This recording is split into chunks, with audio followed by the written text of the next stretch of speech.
The Gods of the Copybook Headings by Rudyard Kipling. As I pass through my incarnations in every age and race, I make my proper prostrations to the gods of the marketplace.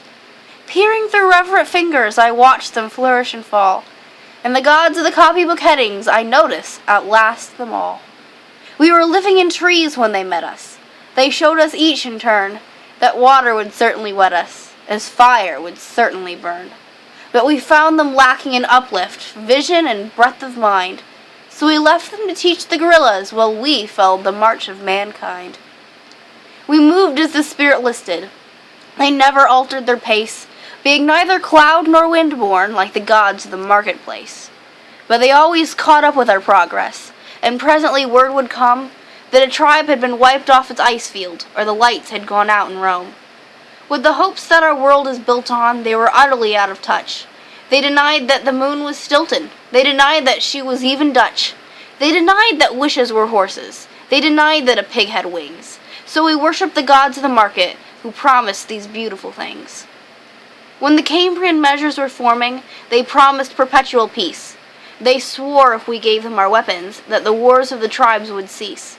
But when we disarmed, they sold us, and delivered us bound to our foe, and the gods of the copybook heading said, "Stick to the devil you know." When the first Flaminian sandstones, we were promised the fuller life, which started by loving our neighbor, and ended by loving his wife, till our women had no more children, and the men lost reason and faith, and the gods of the copybook heading said, "The wages of sin is death." In the Carboniferous epoch, we were promised abundance for all, by robbing selected Peter to pay for collective Paul.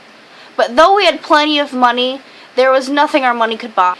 And the gods of the copybook heading said, "If you don't work, you die."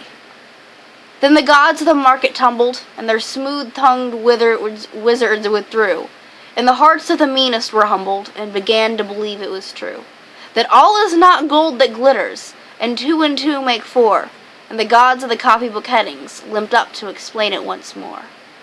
As it will be in the future, it was at the birth of man. There are only 4 things certain since social progress began: that the dog returns to his vomit, and the sow returns to her mire, and the burnt fool's bandaged finger goes wabbling back to the fire. And that after this is accomplished, and the brave new world begins, when all men are paid for existing, and no man must pay for his sins, as surely as water will wet us, as surely as fire will burn, the gods of the copybook headings with terror and slaughter return. Thank you.